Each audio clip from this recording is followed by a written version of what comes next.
Ito yung aking tatanong sa inyo. Totoo ba na wala po talagang plano si Romualdez tumakbo sa mas mataas na posisyon? Malapit na po 2025. Kapag tumakbo yan sa mataas na posisyon, alam na po natin yung kasunod niyan. Para sa susunod na eleksyon, si Sandro Marcos na ang tatakbuhin nila. Grabing ganit yan. Kapag nangyari yan mga lodi, mag-isip-isip na po kayo.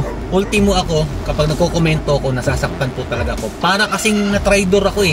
Kasi akala ko, after po ng unity team, manalo sila, mag-unite po talaga. Hindi, ayan ang nangyari mga lodi. Kaya matagal po ko hindi nagsalita. Hindi ko lang po talaga matiis ko ano po yung nangyayari ngayon. Sana po, lawakan nyo po ang inyong pananaw. Huwag po kayo mag-focus sa galit mga lodi. Tingnan nyo po kung ano po yung ginawa ni Tatay Duterte sa ating bansa.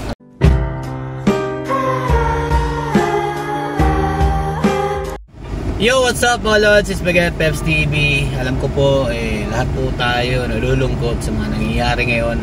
Dahil alam niyo naman po, nakilala ako bilang unity team vlogger. Pero meron lang po tayo hindi nagugustuhan, no? Dahil nga po doon sa post ko, about po doon sa Dabawenyo is not for sale. Meron po ako nababasang mga komento na yung West Philippine Sea daw din po ay hindi po for sale. So, parang ang dating, nung panahon po ng administrasyon ni Tatay Duterte, ang dahilan kung bakit daw po nagkakaganyan yung West Philippine Sea. Parang ang bilis yung man po makalimot, mga idol. Hindi nyo po ba naaalala na meron po backdoor meeting na naganap nung panahon po ng Aquino administration? Then mga lodi, bago po umupo si Tatay Duterte as presidente ng ating bansa, wala na po mga idol. Hindi na po natin mapakinabangan yung West Philippine Sea na yan. Tinataboy na po tayo ng mga Chino. So ngayon, ang pinalalabas po ninyo, yung mga talagang loyalista mga idol, no? Yung kahit mali na, pinagtatanggol pa rin. Bulag na bulag po talaga kayo kung anong po nangyayari ngayon sa ating bansa. Kapag may sinabi lang yung ganto, si Tambaluslos, naniniwala naman po agad kayo. Hindi nyo po ba alam na siya po ang dahilan kung ba't po tayo nagkakagulo ng ganto? Kung meron man nasasaktan mga idol sa mga nangyayari ngayon, isa po ako doon dahil isa po akong unity team vlogger na naniwala sa PBBM and BP Sara Duterte tandem. Okay?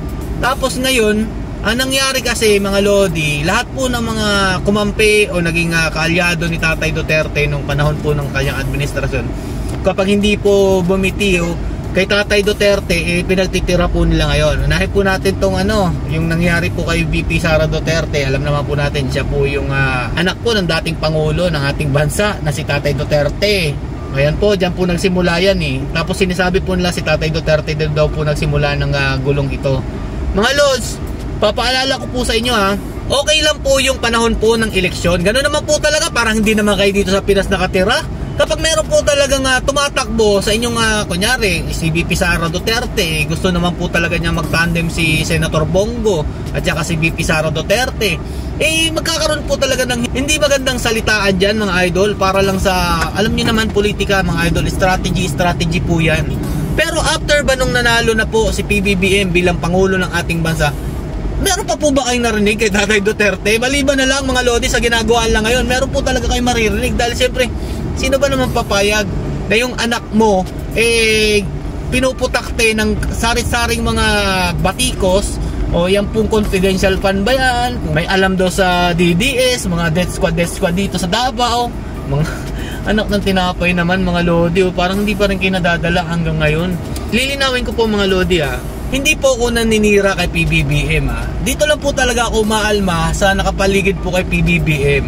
Baka lang po kasi bumalik po siya sa dati po o maging dayjabo po yung mangyari sa nangyari po sa kanyang ama na alam naman po natin yung kinakampihan po lang ngayon kalaban po ng dating administrasyon. Nagkakampihan na po sila, lalong lalo na po dyan yung mga NPA, kung sino man pong kinalaban ni Tatay Duterte. At alam naman po natin na papagsak po ni Tatay Duterte yung NPA na yan.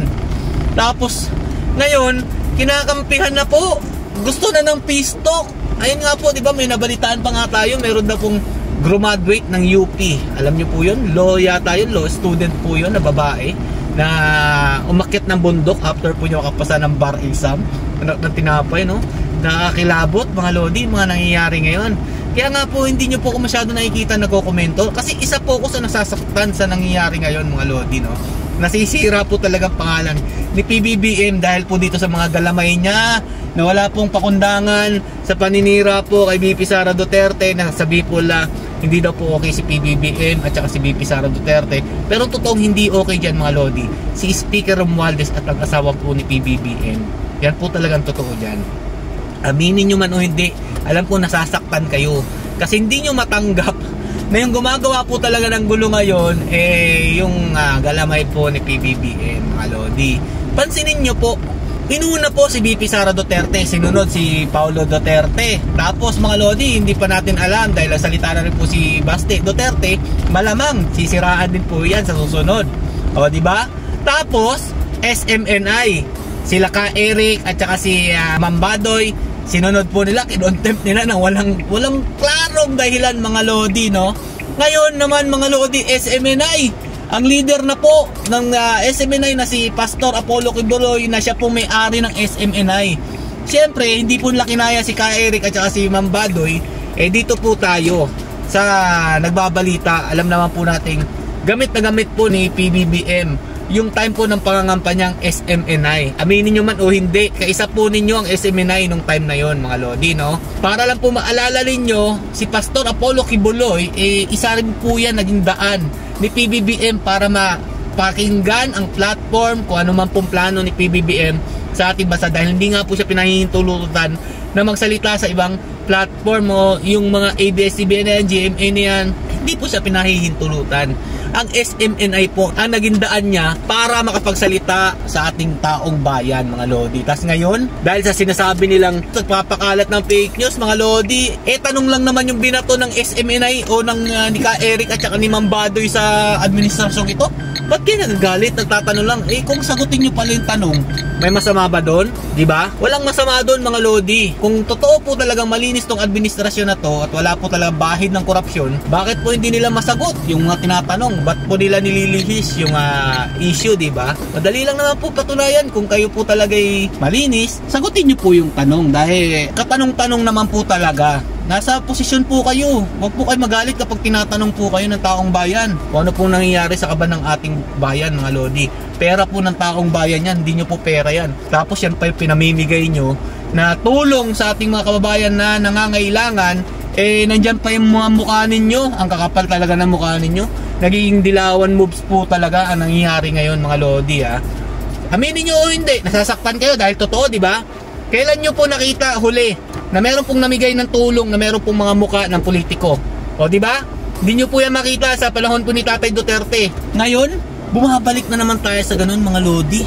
Ang sagwa, kung ano yung pinaglaban natin dati na wag mangyari dahil po sa mga dilawan na yan, nangyayari po ngayon mga Lodi.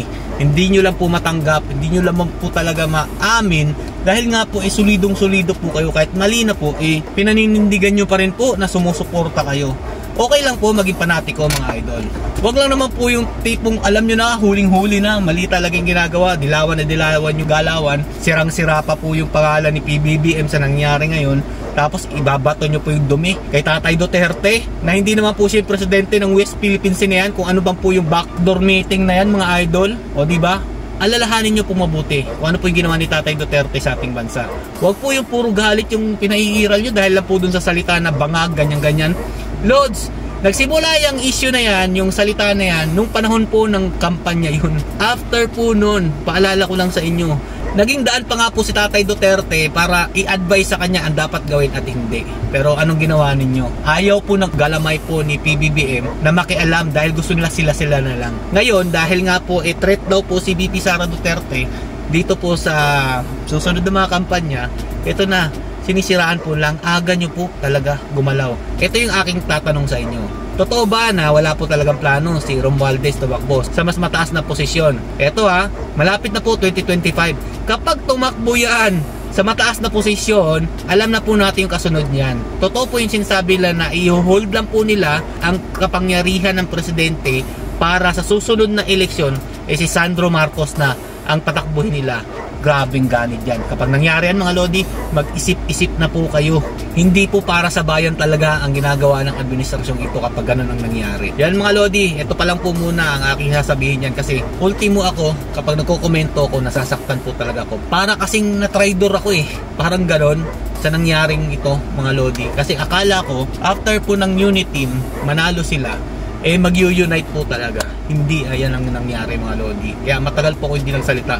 Hindi ko lang po talaga matiis ko ano po yung nangyayari ngayon. Sana po lawakan nyo po ang inyong pananaw. Huwag po kayo mag-focus sa galit mga lodi. Tingnan nyo po kung ano po yung ginawa ni Tatay Duterte sa ating bansa. Hanggang dito lang po. Stay safe mga lodi and God bless you all. Peace.